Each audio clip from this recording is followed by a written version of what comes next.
Greetings, Lux lovers! Welcome or welcome back. Here we believe in intentional luxury and we're not afraid to invest in pieces that will work for us. So if that resonates with you, then please consider subscribing and stay a while. Well, I just got back with my family from a 7-day cruise to Alaska, and I can't wait to share my experience with you through the lens of a luxury lover. First, I'll share a little bit about my cruise, and then I'll talk about my luxury shopping experience, and I'll follow up with some luxury unboxings at the end. So get ready to set sail and let's begin. So I'll start with some specifics about the actual cruise we took. We booked a 7-day cruise to Alaska through Royal Caribbean, and it sailed in and out of Seattle, Washington. So we actually flew to Seattle with the family about 2 days before getting on the ship on a Monday so that we could adjust to the time zone and really not risk missing getting on the boat. I had cruised maybe 3 to 4 times in the past, but this was my first time with 2 kids, so it was really fun. We booked a 1-bedroom suite so that we would have enough space for the kids to go to bed and for the Beauty Luxe lover and I to be able to just hang out, watch TV, or have my mother-in-law stay in the room while we went out and did some activities. But booking a suite gets you into the suite class, which unlocks a ton of perks, and I just feel like it is so worth it. You get things like priority embarkation and disembarkation, access to a suites only lounge. I'll put a picture here, but it's a nice like oasis where you badge in and you have access to your own concierge, snacks, espresso drinks. In addition, you also get free room service, no charge. And there's even a suite class restaurant called Coastal Kitchen. I think it's just called that on every Royal Caribbean cruise, but they serve sit down breakfast, lunch, and dinner. And that to me was the highlight of the trip, just really having a place where there were no lines. We were in our same table. The waiter really accommodated us really well. Other nice things is you don't have to register how many like pool towels you take out, so that makes it fairly stress-free. And also we got access to a special photo shoot on the helipad in front of the glacier, so that was really the only photo shoot that we paid for. But to me, the takeaway is I would definitely cruise again, especially with the family. I think the kids really enjoyed it.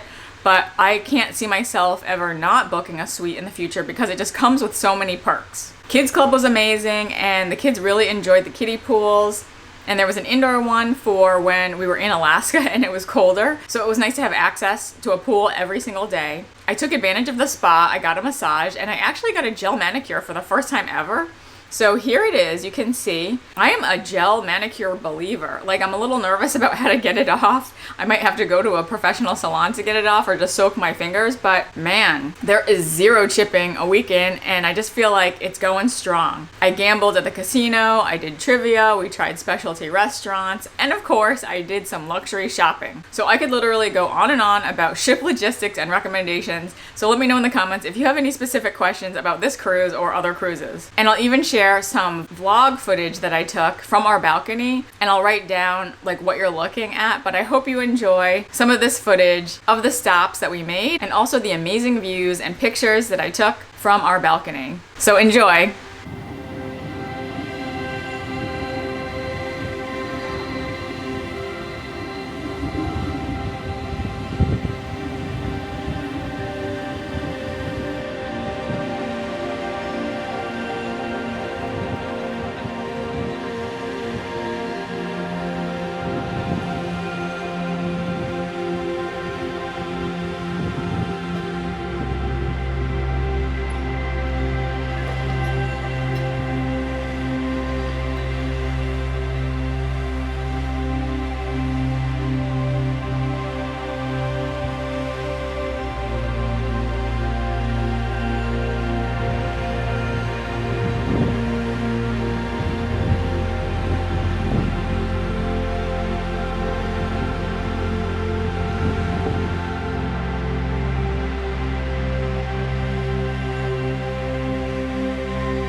So here I am with you again in a morning breakfast, but this time we're at a glacier. It's pretty awesome, and I just really enjoy sharing my peaceful morning time breakfasts with you guys. The ship has been great, good for kids, but today is the exciting day of going to Dawes Glacier, and we are turning around so that everyone gets the view. But hopefully you can see that glacier in the back and all the ice coming out. pretty awesome. So I'm gonna enjoy my food.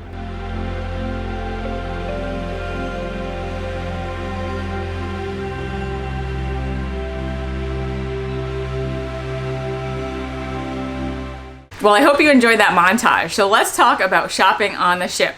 This is something that I certainly had my eye on, and I was actually saving up because I didn't know how much I was going to spend on the ship because I didn't really know what was available, and I didn't want to go totally overboard. Pun intended. One new thing to me since I cruised last, maybe, I don't know, like 7 years ago, was that there was a full pre-loved handbag shop on the ship, and it was called Luxury Leather. But as you can see here, I'll show some pictures. It looked like the curation is really from What Goes Around Comes Around, and they are like a big partner to a lot of different, I would say, outlets. Not only do they have their brick and mortar store in New York City, but they're also a partner. I thought they worked with like Nordstrom for a while. I believe they also provide inventory to Amazon and then cruise ships. Who knew? So I'll show some of the bags that I tried on, and if I don't have the names of them in my mind, I'll just write them at the bottom. But this first one, I think it's called the Trouville, and this was a really fun one. This is actually one of the first Louis Vuitton bags that I really liked in general, and so I tried that on. It was about, I think, maybe $1,300, and when I looked online, that's definitely way marked up. But of course, you're on a cruise ship, you're kind of a captive audience, so there is going to be a markup, and What Goes Around Comes Around is kind of pricey anyway as it relates to all of the luxury resellers. But this was a cute one, and they had QR codes on all their bags, which was nice, so that you could understand like how old they were and what condition. There was a lot of Louis Vuitton on the ship. It was Louis Vuitton, some Burberry, some Chanel. There was no Hermes, and also they had like New Coach, some Gucci, but that was kind of it in terms of the bags. Then there's this one. I will put the name here below, but I thought this was an interesting model, is my understanding, and I kind of liked it from a practical standpoint. I love these longer handles so that it can go over the shoulder, and it had a zip top. It was just a little boring in the end. Like, it was very practical, but almost too practical, if that makes sense. But I like this model a lot, and I would consider it if I didn't have so many other similar type totes. Then I tried this one, and this is the Louis Vuitton Manhattan bag, and it is just, I don't know, it's like a boss woman bag. I love it. I love those buckles in the front. It kind of reminds me of my Louis Vuitton Baggy PM, which also has strong buckles in the front. And you really have to like a top handle bag. I'm more of a mini crossbody woman myself, but this one was super tempting. Nothing was over $2,000, so maybe this was like $1,700.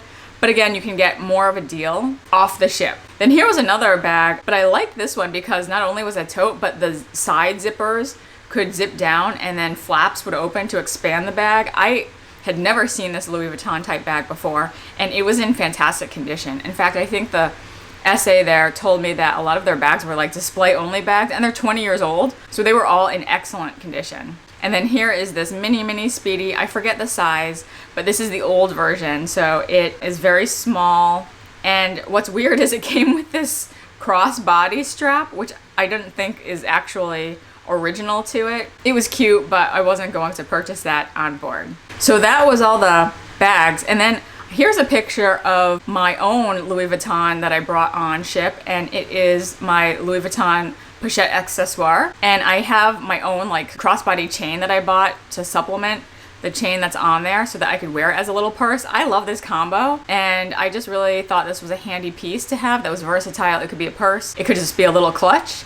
And this was as dressed up as I got. The Alaskan cruises kind of don't get as dressed up as other Caribbean type cruises. And also I wore my dupes, as you can see in the picture. People loved these shoes. They are Alaya dupes, and I just told them I got it from Amazon, but like the crew members were going crazy over these shoes. But mostly I think they just want something breathable when it's warm. I've always loved buying fine jewelry on vacations, so I was prepared to buy something nice for myself. Of course, there was a fine jewelry boutique on the ship, and I went there probably night one. Once I had some price quotes from them, I was then able to compare to what I started seeing at each of the land stops. So then I could see how far off base the ship was versus being on land. And when I realized that the piece I liked better on the ship and the prices were basically the same, I thought I was getting a good deal. So then I went into negotiating mode.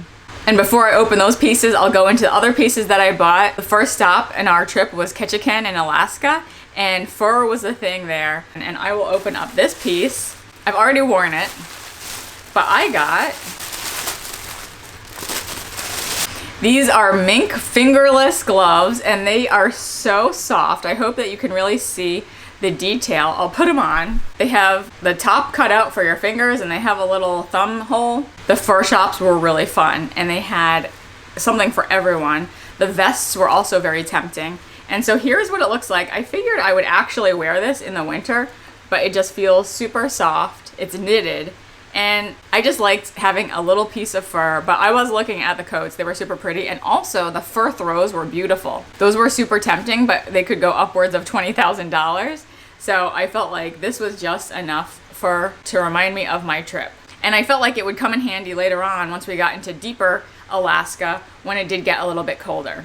Then I just got some of these Elemis products. Every time you go to the spa, they always try to upsell you on what they're using on you. So this is kind of a muscle soak, and this is a hand cream that I got when I got my manicure. They had a nice beauty shop on board, so I picked up 2 of these Chanel eyeliners. These are both in the color Rouge Noir. Oddly enough, these are sold out on the website right now and even in my local boutique, so I just kind of stocked up. All right, so let's talk about what I purchased in terms of fine jewelry. First, what caught my attention from the beginning were these beautiful deep tanzanite bracelets. And I love tanzanite. It is just such a beautiful stone. In fact, here is my tanzanite ring that I have from Tiffany & Company. I've never done a full Tiffany & Company video of my jewelry, but this one is like a standout piece. This is from their Celeste collection, but this is just such a beautiful stone. This is 100% fine jewelry. I bought this maybe 10 years ago, and it's so beautiful. So tanzanite, I'm all about. I'll show you what I actually purchased, and I got this beautiful tanzanite bracelet. The bracelet was about 20 carats of beautiful tanzanite. Hopefully you can see, I'm trying to get it in the light so you can really see the true color. This was like a really nice deep tanzanite. I felt that these were just really gorgeous. And actually, it's not too far from my Tiffany piece, and Tiffany only takes the best. So here you can see this beautiful tennis bracelet with the oval cut tanzanite pieces. Here's what the setting looks like on the side. And what's interesting, it's set in sterling silver, but the clasp is actually in 14 karat gold. And they said that they set it in silver and not gold because this would be like exorbitant in price. So I will put it on and show you the look. Here we are. Oh, I just think this is such a beautiful bracelet. It's so shiny. I love these east-west ovals. It was just the chunkiest tanzanite that I could find in that case. And I just love chunky gems. The bigger, the better. So every bracelet that I looked at after I saw this one just kind of paled in comparison, literally sometimes because the tanzanites were not as beautiful. But as you also know, my wrists are fairly small. So I was talking to the shop as I was negotiating, and they said that we could take out some of these stones and make earrings. They said that I could probably stand to take out 6, and I didn't want drop earrings of like 3 and 3. So I asked them if they would do individual studs, and they said yes. So what I have here are examples of where for free they were able to, when we hit Juno, create 3 pairs of studs for me. So I'll show you, hopefully it'll focus. The studs are kind of pushing them inwards so that they're looking at each other, but from this one bracelet, I was able to get all of these 3 pairs of additional earrings from this quality, and I just felt like that was extraordinary value. And so I just felt like these would be great traditional gifts, one for me, one for my daughter, etc. And for a total price, I think I got them down from like $6,000 to $4,000, and that included making the earrings. I felt like I got a good value, as much value as you can get on a shipped jewelry store. So just look how that looks with my Hermes leather bracelet and also my Bulgari bracelet. So that's really it. I couldn't wait to share these pieces with you and the story and the views. I would definitely recommend that same exact ship and that same exact itinerary, but I would definitely book the suite for those special access benefits. So thank you to those who've stayed with me to the end. Let us know in the comments what kind of luxury shopping you enjoy doing on a cruise ship. If you're a cruiser too, I welcome you to follow me on Instagram if you'd like to see more of how I style these items in my day-to-day and other luxury moments. If you've enjoyed this video, I invite you to go down the rabbit hole that is my luxury unboxing playlist, and I'll put that link here. Please like it if you liked it, and I'll see you in the next video. Bye!